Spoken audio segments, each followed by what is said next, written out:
नमस्कार दोस्तों। मैं राकेश वर्मा आप सभी का स्वागत करता हूं आपके अपने परिवार एसएन गुरुकुल पर। साथियों, आप सभी देख पा रहे हैं किस प्रकार से शिक्षा विभाग के एससी के पाठक अब तक शिक्षक और शिक्षकेतर कर्मचारियों पर अपना जोर जुल्म और सितम ढा रहे हैं। जब शिक्षकों पर जोर जुल्म सितम ढा रहे हैं, तब सभी निरीक्षी पदाधिकारी और ऊपर के जितने भी प्रखंड स्तरीय जिला स्तरीय अधिकारी पदाधिकारी हैं, सब एससी के पाठक का साथ दे रहे हैं। मिल करके सभी शोषण कर रहे हैं शिक्षक और शिक्षकेतर कर्मचारियों का, साथ में छात्र छात्राओं का भी। लेकिन एक बेहद ही बहुत बड़े शायर का एक शायरी अभी याद आता है कि जब लगेंगे आग तो आएंगे सारे घर जद में, यहाँ से मेरा मकान थोड़े है। तो अभी यह चरितार्थ होते दिख रहा है बिहार का जो शिक्षा विभाग का जो वर्तमान हालात हैं। अब शिक्षक शिक्षकेतर कर्मचारियों के ऊपर एससी के पाठक का जो जोर जुल्म और सितम ढाने का जो कार्यशैली रहा है और उनका जो प्रयास रहा है हमेशा, तो यह अब आगे बढ़ कर के प्रखंड स्तरीय जो निरीक्षी पदाधिकारीगण हैं, चाहे वह बीईओ हो, बीआरपी हो या प्रखंड स्तर के प्रखंड शिक्षा कार्यालय जो है, जो बीआरसी जो है, वहां से संबंधित कोई भी अकाउंटेंट हो, कोई अन्य बीओ के सहयोगी के तौर में कार्यरत जो कर्मचारी हों, कंप्यूटर ऑपरेटर हों, जो भी जिन्हें भी निरीक्षण करने का दायित्व सौंपा गया है प्रखंड स्तर पे, उन सभी पर अब जो है उन सभी के लिए एक विशेष पत्र निर्गत कर दिया गया और सभी निरीक्षी अधिकारियों को व्यक्तिगत तौर पर पत्र जारी किया गया है, उन्हें पत्र भेजा गया है।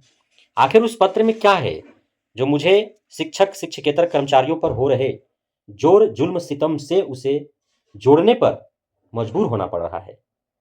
साथियों, आप सभी को ज्ञात होना चाहिए, जब किसी के हाथ में प्रत्येक मंथ एक मुश्त पैसा आना प्रारंभ हो जाता है, तो पूर्व की अपेक्षा वह कोशिश करता है कि उसका जीवन जीने का जो स्तर है वह उच्च हो सके, उसमें कुछ बदलाव हो सके।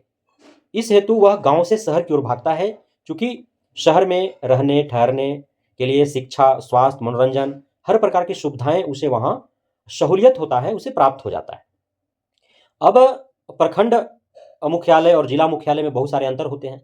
आप जहां भी हैं अपने प्रखंड मुख्यालय का हालात देखें और आप अपने जिला मुख्यालय का हालात देखें। यदि आपके पास पर्याप्त पैसा हो और आपको घर से बाहर रहने के लिए आप मजबूर हों, तो आप कहाँ रहना पसंद करेंगे? सीधी सी बात है कि आप जिला मुख्यालय में रहना पसंद करेंगे, क्योंकि जिला मुख्यालय में हर सुविधाएं आपको आसानी से प्राप्त होते हैं। प्रखंड मुख्यालय में हर जगह हर सुविधाएं उपलब्ध नहीं है। तो जो निरीक्षी कर्मी है प्रखंड स्तरीय, तो वे भी सभी जो है लगभग, चाहे जिला के किसी भी प्रखंड का वो निरीक्षी अधिकारी पदाधिकारी हों, जिला मुख्यालय में ही वो रहना पसंद करते हैं और ये रह रहे हैं।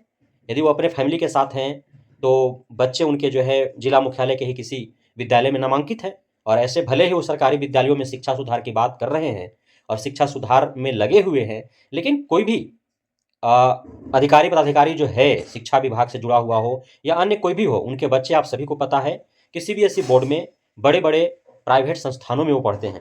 यहाँ तक कि सरकारी विद्यालयों में जो पढ़ाने वाले शिक्षक शिक्षिकाएं हैं, उनके भी बच्चे 90% जो है वह निजी विद्यालयों में ही पढ़ते हैं।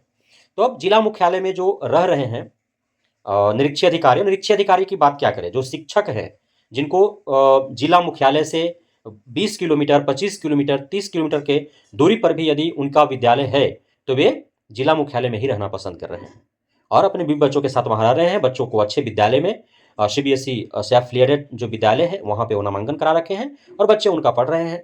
साथ ही वे जो है जिला मुख्यालय में मिलने वाली हर सुख सुविधाओं का उपभोग कर रहे हैं, लेकिन वो मजा प्रखंड मुख्यालयों में नहीं मिल पाएगा। जैसे कि शिक्षक शिक्षिकाओं को बाध्य किया गया था कि आपको 8 किलोमीटर 10 किलोमीटर के अंदर ही रहना है, कोशिश करना है कि जिस पंचायत में आपका विद्यालय हो उस पंचायत में ही आप रहें, पंचायत मुख्यालय में आप रहें तो बेहतर होगा, क्योंकि आने जाने में आपको ज़्यादा समस्याएं का सामना नहीं करना पड़ेगा।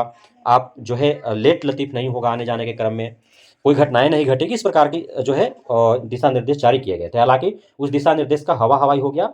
शिक्षक शिक्षिकाएं समय से आ रहे हैं, समय से जा रहे हैं, लेकिन उन्हें अब जो क्षेत्र पसंद होगा, जहाँ पे उन्हें सारी सुविधाएं मिलेंगी, जहाँ पे सहूलियत होगा, वहीं पे वो रहना पसंद करेंगे, लाजमी सी बात है।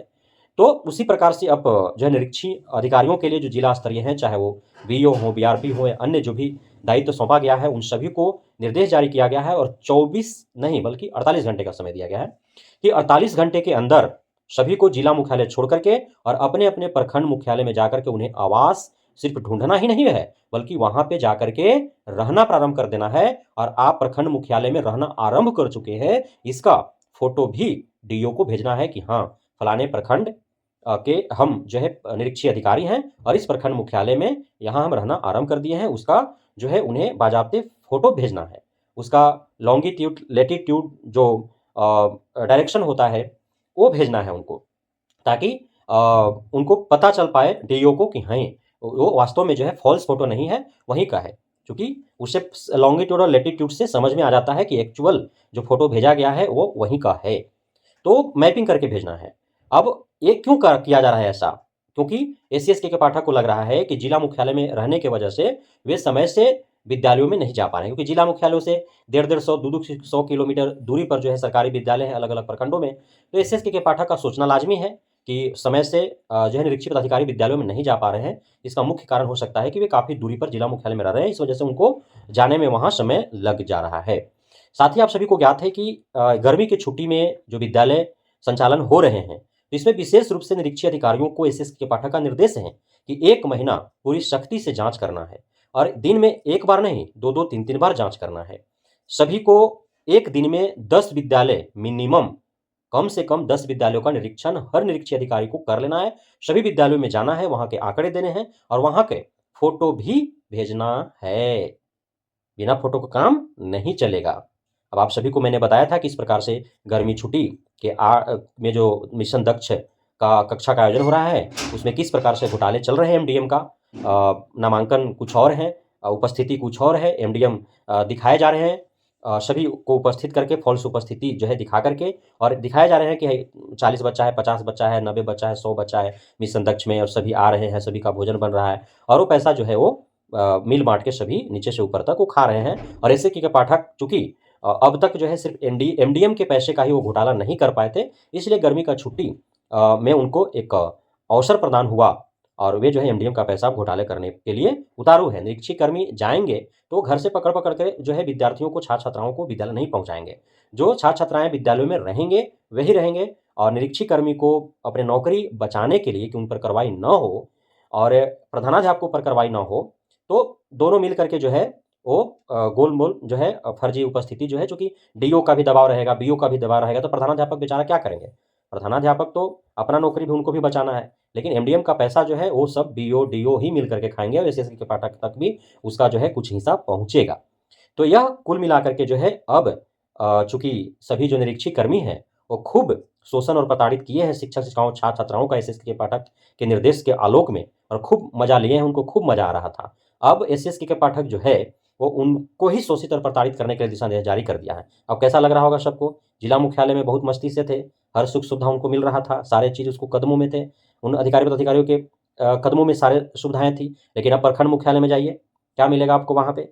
तो अब समझ में आएगा कि प्रखंड मुख्यालय में रहने का क्या मज़ा आता है, जब आप निरीक्षण पदाधिकारी के रूप में आप आ करके और शिक्षिकाओं, छात्राओं को प्रताड़ित कर रहे थे, तो बहुत मज़ा आ रहा था। अब एसएसके का पाठक का चाबुक आग पे चल चुका है। तो इसी प्रकार अभी जो है विद्यालय से उठ कर के और प्रखंड स्तर तक पहुँचा है, फिर जिला स्तर तक पहुँचेगा।